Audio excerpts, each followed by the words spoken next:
Petrol రేట్లు పెరిగితే విచ్చలవిడిగా అసలు మామూలు చీటీపాటే, వెనకటి రోజుల్లో చీటీపాట్లు ఉండేవి, మార్గదర్శిలో ఉండేది, లేకపోతే శ్రీరామ్ చిట్స్లో ఉండే, ఇంకా చాలా చిట్లు ఉన్నాయి ఇప్పటికీ ఇవాళకి కూడా. అందులో కూర్చుని పాట పాడుకుంటారు, నా పాట 14,000, నా పాట. ఇట్లా పెట్రోల్ డీజిల్ రేట్లు చీటీ పాట పాడినట్టుగా, పాట పాడినట్టుగా రోజు 2 రూపాయలు. ఇవాళ పొద్దున్నే పేపర్ చూడంగానే మీడియా గ్రూప్లో వస్తాయి, ఇవాళ 93 పైసలు, ఈరోజు 2 రూపాయలు బాటా రేట్లు, 2 రూపాయలు 80 పైసలు. అంటే ఒకసారి పెంచితే ఇక్కడ పేక్కోస్తారు జనం అని అర్థం అవుతుంది. కాబట్టి స్లోగా కొడతారనమాట, స్లోగా. మామూలుగా సిగ్గు లేకుండా చంద్రబాబు నాయుడు గారి పార్టీ పేరు నానిగాడు అప్పుడు మాట్లాడాడు, మాకేం సంబంధం. కొడాలి నానిగాడు అప్పుడు మాట్లాడాడు, మాకేం సంబంధం అన్నారు, కేంద్ర ప్రభుత్వం అన్నారు. ఇప్పుడు మరి ఎవరికి సంబంధం, మాకేం సంబంధం. అరే డబుల్ ఇంజిన్ సర్కారని ఏడిశారు కదా మీరు, పైన మేమే కింద మేమో పొడి చేస్తామన్నారుగా. ఇప్పుడేమో మామూలు పరుసులకు పొడి చేస్తున్నారు మొత్తం అంతా. సామాన్యులు జేబులు కన్నమేస్తున్నారు కదా మీరు. మేము పైన మేం కాదు కదా, కిందే కదా మేము. ఇప్పుడు పైన కింద మీరే ఆయనగా, అప్పుడు మీరే, ఇప్పుడు పైన కింద ఇప్పుడు మీరే కదా. మరి మీకు బాధ్యత లేదా? మరి రామ్మోహన్ నాయుడు ఎవరు, పెమ్మసాని ఎవరు, కేంద్రం వాళ్ళకి ఏం పాత్ర, సత్యకుమార్ ఎవరు?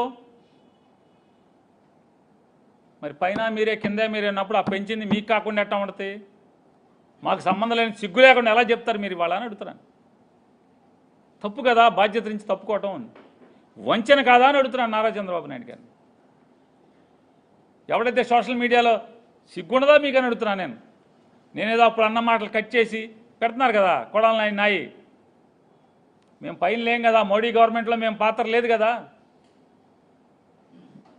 రాష్ట్రంలో బీజేపీ మంత్రులు ఎవరు మా దగ్గర లేరు కదా.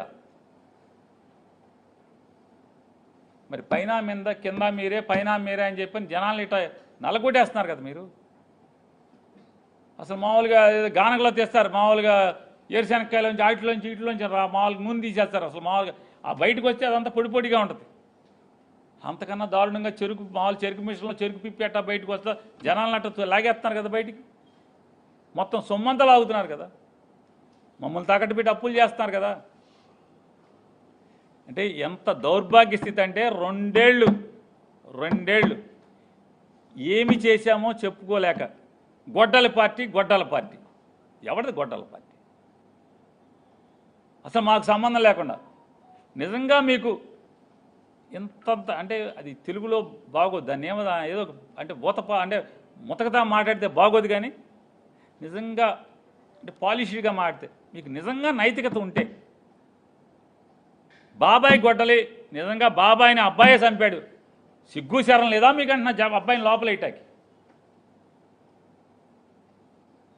గుండెకాయ లేదా, కలేజా లేదా? అమిత్ షా దగ్గరికి వెళ్ళి జగన్ లోపలే అడుక్కోవటం ఎందుకు? మీరు వేయచ్చుగా. కడప ఆంధ్ర రాష్ట్రంలో ఉంది కదా, పులివెందుల ఆంధ్ర రాష్ట్రంలో ఉంది కదా. మరి బాబాయ్ గొడ్లెట్టి చంపితే,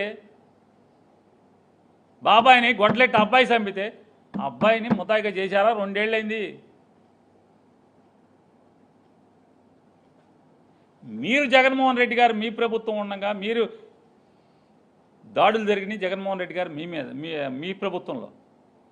దాన్ని గేలిగా చేసి, హేళన చేసి, అంటే మీడియా చేతిలో ఉంది, సోషల్ మీడియా చేతిలో ఉంది కాబట్టి మీ ఇష్టం, మీరేదంటే అదే, మీరేది చేస్తే అదే ప్రజలు నమ్ముతారని మీరు అనుకుంటున్నారు.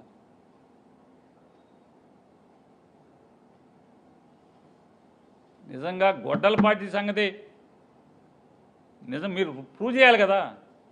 మా పార్టీ ఎవరిని చంపిందో, ఎవరిని నరికి చంపిందో లోపలేయాలి కదా. ముద్దాయిలు ఎవరున్నారు? వైఎస్ఆర్ కాంగ్రెస్ పార్టీ వాడు. ఎవడు మేము చంపి వేశారు మీరు? మమ్మల్ని ఎవరిని వేశారు? జగన్ గారిని వేశారా? ఎవరిని వేశారు? నీచంగా మీరు ఇంకా దిగజారి మాటకి బాబాయ్ గొడ్డలి అంటారు. మీది కదా తండ్రి కొడుకులది తడిగొడ్డల పార్టీ. మీ తడిగొడ్డ పార్టీ కాదా అంటున్నా? తడిగొడ్డలతో గొంతులు కోసే పార్టీ మీది. రామారావు దగ్గర నుంచి, పిల్లనిచ్చిన మామ దగ్గర నుంచి, ఓట్లేసిన జనం దగ్గర నుంచి, మిమ్మల్ని నమ్ముకున్న వాళ్ళ దగ్గర నుంచి, కార్యకర్తల దగ్గర నుంచి, జెండా మోసిన కార్యకర్తలతో సహా తడిగొడ్డలతో గొంతులు కోసే పార్టీ మీదే కాదా? మీ తడిగొడ్డ పార్టీ కదా. మీరు తడిగొడ్డ పార్టీ అయ్యండి, మళ్ళీ ఇంకా మమ్మల్ని గొడ్డల పార్టీ అని మాట్లాడతారు. మీరు ప్రభుత్వంలో ఉన్నారు, మేము లేం కదా ప్రభుత్వంలో. మరి జగన్మోహన్ రెడ్డి గారు ఇన్ని గొడ్డల హత్యలు చేసి ఉంటే ఎందుకు మీరు చర్యలు తీసుకోవట్లేదు, లోపల వేయలేకపోతున్నారు? మీ దగ్గర ఆధారాలు ఉంటే వేయాలి కదా. దేవుడు సిగ్గట్లేదు అసలు మీకు. అసలు నిఘా వర్గాలు చెప్తే ఆయనేమో పడుకుంటాడు వెళ్ళి. ఇప్పటంలో గవర్నమెంట్ స్థలంలో ప్రహరీ గోడ కొడటానికి రోడ్డు వైడనింగ్లో అని చెప్పని, రోడ్డు వైడనింగ్లో ప్రభుత్వ స్థలంలో ప్రహరీ గోడ కొడతంటే టాప్ ఎక్కి మరి ఊరేగుతావు. ఏమయ్యా, నీ కోసం 10 ఏళ్ల నుంచి నానా గడ్డి కరిచి చెమటోడ్చి రూపాయి సంపాదించుకున్నటువంటి, నీ కోసం ప్రాణాలు పెట్టినటువంటి జనసేన కార్యకర్త ఇల్లు దుర్మార్గంగా మా ఊళ్ళో మంత్రి కుల రవీంద్ర లంచం ఇవ్వలేదని పడగొడితే రావా అని అడుగుతున్నాను. టాపిక్కి రావా? మా ఊరు టాప్ కాదు కదా అసలు. మామూలుగా ఎక్కడికి విమానం పైన ఎక్కి రావాలి కదా, విమానం మీద ఎక్కి రెక్క మీద ఎక్కి రావాలి కదా మా ఊరు. రారా మీరు? అంటే ఓట్లు వేసుకునేప్పుడు మాత్రం ఏది కావాలంటే అది వాడుకుంటాకి, ఏది కావాలంటే అది వాడుకుంటాకి. 2017లో చచ్చిపోయినటువంటి అమ్మాయి కోసం, ఆ అమ్మాయిని 17లో జగన్ సీఎమ్మా? మీ ప్రభుత్వం, పవన్ కళ్యాణ్ ప్రభుత్వం ఉంది కదా. సుగాలి ప్రీతిని ఎంత అడ్డంగా వాడుకున్నావు. సుగాలి ప్రీతి మరణాన్ని ముక్కుపచ్చల ఆరన్నటువంటి లేత పసిప్రాణం, హై స్కూల్ చదివేటంటే కనీసం 15 ఏళ్ళు కూడా నిన్నటువంటి అమ్మాయిని చావుని మరణాన్ని నీ ప్రభుత్వంలో జరిగితే దాన్ని జగన్కి ఆపాదించి నీచంగా ప్రచారం చేసి ఇవాళ ఆ అమ్మాయి సుగాలి ప్రీతి నీ కులం ఏంటి, నీ తల్లి అంటే ఆ అమ్మాయి తల్లి కులం ఏం కావాలి నీకు? ఓ పక్కేమో కులమత రహిత సమాజాన్ని కావాలి, కులం లేని రాజ్యం కావాలని మాట్లాడుతూ ఉంటారు. మతం లేని రాజ్యం కావాలని ఓట్లప్పుడు అడుగుతారు, ఇప్పుడేమో సనాతని అంటాడు. కాబట్టి ఈ రాష్ట్ర ప్రభుత్వానికి 5 ఏళ్ళు 2 ఏళ్లలోనే నిండినటువంటి దౌర్భాగ్య స్థితి వాళ్ళు మనకు కనపడుతుంది. కాకపోతే జనం దౌర్భాగ్య స్థితి ఏంటంటే, దిక్కుమాలిన స్థితి ఏంటంటే ప్రజలందరిది, ఈ ప్రభుత్వం దివాళా తీసినా కూడా 3 ఏళ్ళు మొయ్యాల్సిందే. జనం సొమ్ము వాళ్ళు దోచుకు తింటుంటే సినిమా చూస్తూ ఉండాల్సిన పరిస్థితి రావటం అనేది పగవాడికి కూడా రాని పరిస్థితి అని చెప్తూ ఈ దివాళాకోరు ప్రభుత్వం తక్షణమే రాజీనామా చేసి దిగిపోవాలని చెప్పని డిమాండ్ చేస్తున్నాం. అందరు ఎంపీ గారు మచిలీపట్నం మున్సిపల్ కమిషనర్ బాపిరాజు గారిని బాగా చెర్రాడాడు, చెడుగుడాడాడనే మీరు చెప్పేది? సార్, జనసేన నికార్సైనటువంటి కార్యకర్త, వాళ్ళ స్వగ్రామం గోపువానిపాలెం, వాళ్ళు వచ్చి బందర్లో అద్దెంట్లో ఉంటూ గోల్డ్ కవరింగ్ పని చేసుకుంటూ రూపాయి కూడబట్టి 4 సంవత్సరాల క్రితం స్థలం కొనుక్కున్నారు.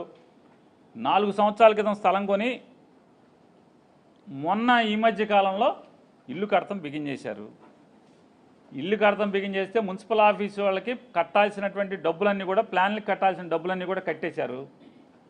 కానీ కొల్లు రవీంద్ర గారికి బ్రోకర్గా ఉన్నటువంటి ఒక మనిషికి లంచం అడిగారు. గజానికి ఇంత డబ్బులు ఇవ్వండి, 5,000 10,000 ఇమ్మని అడిగారు.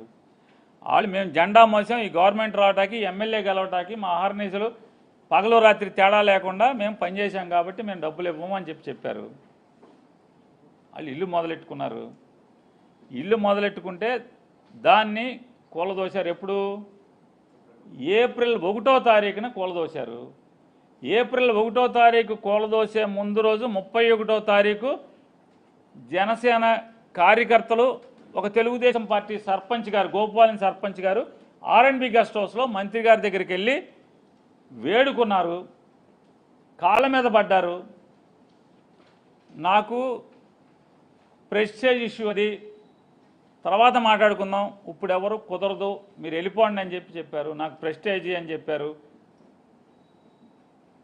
1వ తారీఖు సాయంత్రం జేసీబీ తీసుకెళ్ళి కొద్దిగా కొట్టారు. జేసీబీకి ఆ ఇల్లు లొంగలేదు.